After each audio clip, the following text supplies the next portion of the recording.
दोस्तों, लड़की कमरे के अंदर सोई होती है, लेकिन वो लड़का जो होता है वो उसके कमरे में आता है और उसके बाद दरवाज़ा खोलता है। दरवाज़ा खोलने के बाद उसके साथ कुछ गलत हरकतें करने लगता है, लेकिन जब तक लड़की समझती है कि ये मेरे साथ कुछ गलत हरकतें कर रहा है, तब तक काफ़ी देर हो चुकी होती है और उस लड़की के साथ कुछ अवैध संबंध बन चुके होते हैं और वह लड़की कुछ कर भी नहीं पाती है। लेकिन आखिर ये लड़की जो कमरे में सो रही होती है, ये कौन होती है उस लड़के की, और वो लड़का जो इस तरह की हरकतें करता है उस लड़की का कौन लग रहा होता। अगर आप लोग यह सब सुनेंगे तो आप सभी लोगों के पैर के तले की ज़मीन खिसक जाएगी, क्योंकि आज तो हमारे समाज में कुछ ऐसी घटनाएँ घट जाती हैं जो कि रिश्ते को एकदम शर्मसार कर देती हैं। उसी तरह की एक ये जो घटना वो भी रिश्ते को शर्मसार करने वाली घटना है। लेकिन अगर ये घटना कहाँ की, ये सब कुछ बताएँगे आपको इस वीडियो में। लेकिन वीडियो में आगे बढ़ने से पहले आप सभी लोगों से केवल एक ही रिक्वेस्ट है कि अगर आप चैनल पर नए हैं तो पहले चैनल को सब्सक्राइब कर दीजिए और वीडियो को एक लाइक कर दीजिए, ताकि हमारा हौसला बढ़ता रहे। अगर वीडियो में आपको कहानी अच्छी लगे तो एक कमेंट करके ज़रूर हमें बताएँ, ताकि आपकी प्रतिक्रिया को जब हम पढ़ते हैं तो हमें कुछ समझ में आता है कि आप सभी लोगों को हम कुछ अच्छा बता पा रहे हैं या कुछ अच्छा मैसेज दे पा रहे हैं। दोस्तों, शुरू करते हैं आज की घटना। ये घटना कहाँ की है दोस्तों? ये घटना जो होती है वो उत्तर प्रदेश बिहार का एक ज़िला पड़ता है, जिस ज़िले का नाम होता है पटना। पटना के ज़िले के अंतर्गत एक थाना पड़ता है, उस थाना क्षेत्र के अंतर्गत ये घटना होती है। वहीं पर रहने वाली एक लड़की होती है जिसका नाम होता है अंजलि।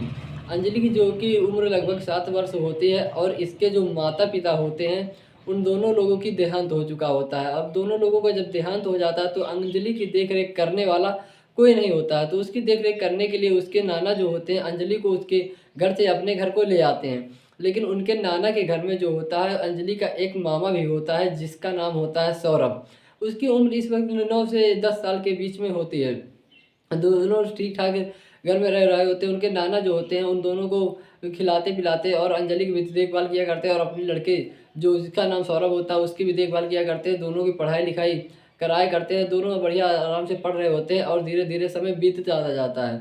जब समय बीत जाता है लगभग अब काफ़ी समय हो चुका होता है। अंजलि की उम्र लगभग 22 वर्ष के आस-पास हो जाती है और उसका जो मामा सौरभ होता है वो भी लगभग 25 से 27 वर्ष के बीच का हो जाता है। एक दिन ऐसा होता है कि उसके जो नाना होते हैं उन्हीं के एक रिलेशन में जो होती है वहाँ पर सगाई होती है, तो उनके नाना और नानी को वहाँ पर इनवाइट किया जाता है, क्योंकि अब रिश्तेदारी का मतलब होता है तो वहाँ पर जाना ज़रूरी होता है। फिर उनके नाना जो होते हैं उनके अपनी रिश्तेदारी में सगाई के लिए जाते हैं और अंजलि से कह देते हैं कि आप घर में रहिए, कोई दिक्कत की बात तो है नहीं। अगर कोई दिक्कत होगी तो आपका मामा जो है, जो सौरभ है, वो घर पर है, इसलिए आपको कोई दिक्कत नहीं है। तो अंजलि भी कहती है नहीं, मुझे कोई दिक्कत नहीं है, हम घर पर रह लेंगे, आप लोग आराम से जाइए शादी को जो सगाई हो रही है वहाँ पर आप लोग जाइए, अपना टाइम व्यतीत कीजिए, वहाँ पर अपना समय दीजिए, हमें कोई दिक्कत है या कोई आपत्ति नहीं। क्योंकि जो अंजलि होती है वो भी जाना चाहती है, लेकिन उसका पेपर होता है, इस वजह से वो वहाँ पर जाती तो है, लेकिन शाम को अपने मामा सौरभ के साथ ही वापस लौट आती है।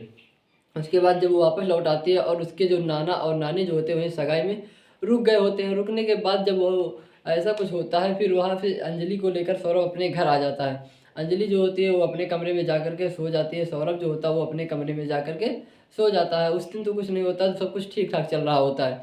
लेकिन दूसरे दिन जो सौरभ होता है वो अपने कुछ यार दोस्तों के साथ जाता है और गाँव के किनारे बैठ जाता है। वहाँ पर बैठने के बाद पता चलता है कि उसके जो कुछ दोस्त होते हैं सौरभ को कुछ दारू वगैरह पिला देते हैं और दारू वगैरह पिलाने के बाद उसको बातों में कुछ इस तरह से बहका देते हैं कि वो समझ ही नहीं पाता कि अब उसको करना क्या है। क्योंकि सौरभ का एक दोस्त होता है जिसका नाम राहुल होता है।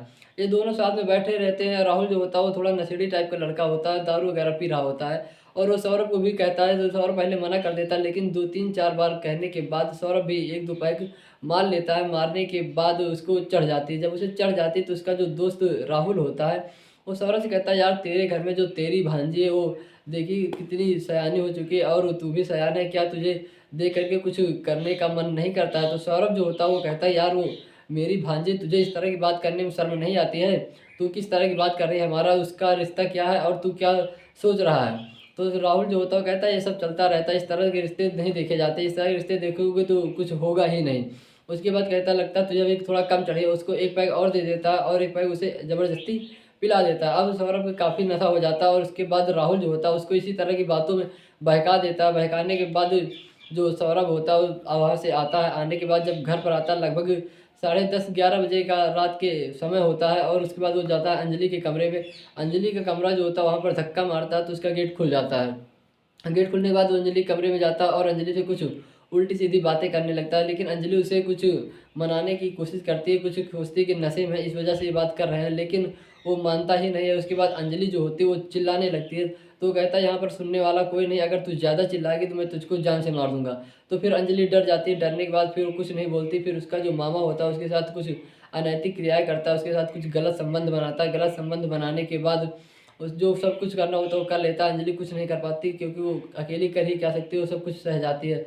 सहने के बाद कुछ नहीं होता। उसके बाद फिर जब सुबह होती है, सुबह होने के बाद अंजलि उठती है और उठने के बाद घर के सारे काम काज करती है और खाना बनाती है। खाना बनाने के बाद वह खा करके चली जाती है अपनी कोचिंग और खाना घर में रख देता है। अब उसका जो मामा सौरभ होता है वो शर्म के मारे अंजलि के सामने नहीं जा पाता और उससे कुछ बोल नहीं पाता है।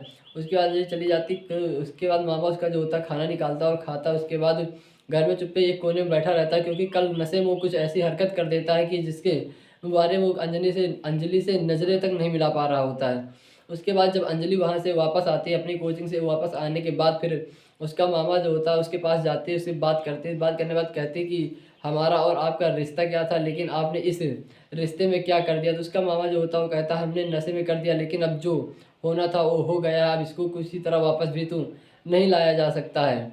और उसके बाद वो अंजलि जो होती है उसके बाद फिर वो उसके क्योंकि घर पर कोई होता नहीं तो फिर दूसरे दिन भी उसका मामा इसी तरह करता है, क्योंकि अब एक बार हो जाता है तो दोबारा कोई दिक्कत नहीं होती। उसके बाद वो फिर इसी तरह करता, फिर तीसरे दिन करता, चौथे दिन करता, लेकिन इसी तरह चल रहा होता। फिर लगभग एक हफ्ते बाद उसके जो नाना और नानी होते हैं वो भी वहाँ सगाई से वापस घर में आ जाते हैं। लेकिन अब अंजलि जो होती है इसको भी उसके तरफ थोड़ा थोड़ा झुकाव होने लगता है। इसी तरह चल रहा होता है, लगभग 2-3-4 महीने इसी तरह चलता है। दोनों आपस में संबंध बनाते फिर एक साथ सोते रहते हैं।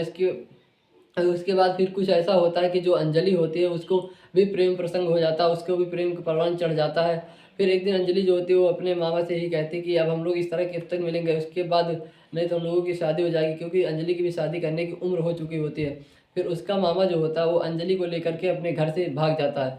जब ये बात उसके घर वालों को पता चलती है तो उसकी जो नानी होती है वो इस सदमे को नहीं सह पाती और उसकी नानी का स्वर्गवास हो जाता है, क्योंकि वो बूढ़ी हो चुकी होती है और इस तरह की घटनाएं जब सुनती है तो कुछ दिक्कतें होती है और उनका स्वर्गवास हो जाता है। अब उनके केवल नाना बचे होते हैं। अब वो दोनों लोग वहाँ बाहर चले जाते हैं, लगभग 3-4 महीने बाहर रहते हैं। बाहर रहने के बाद वहाँ पर मुंबई में एक मंदिर में शादी कर लेते हैं। शादी करने के बाद फिर लगभग 2-3-4 महीने बाद अपने गाँव वापस आते हैं। वापस जब गाँव आते हैं तो वहाँ पर इनके केवल नाना होते हैं। नाना जब होते हैं तो उनसे मिलते बातचीत करते हैं। नाना अब कुछ कर भी नहीं सकते। फिर गाँव के लोगों कुछ लोग मिलकर के जाते हैं थाने में, एफआईआर करते हैं।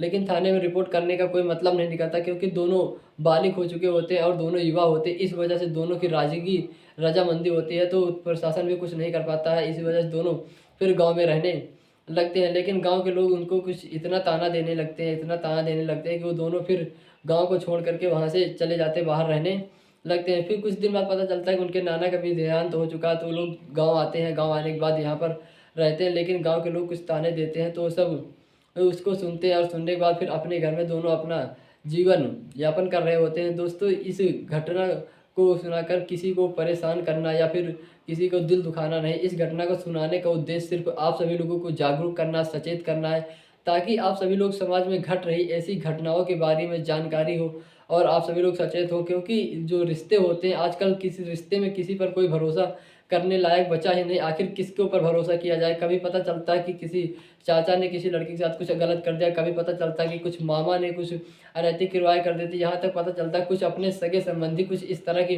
घटनाएं कर देते हैं। क्योंकि अभी समाज जो हो चुका है, समाज हमारा बहुत बेकार हो चुका है और यहाँ पर कहीं किसी के ऊपर भरोसा करने लायक नहीं है। अगर आपको लगता है कि किसी पर भरोसा करने लायक, तो आप सभी लोग कमेंट बॉक्स में इसकी प्रतिक्रिया हमें ज़रूर दें, ताकि हमें भी पता चले कि इस समाज में किस तरह के लोग रहते हैं। अगर आपको कहानी अच्छी लगी हो तो आप वीडियो को लाइक करके चैनल को सब्सक्राइब कर दें और कमेंट में अपना एक प्यारा सा कमेंट कर दें और दिल या लाइक कर दीजिए, ताकि हमारा हौसला बढ़ता रहे और अपना और अपनों का ख्याल रखें।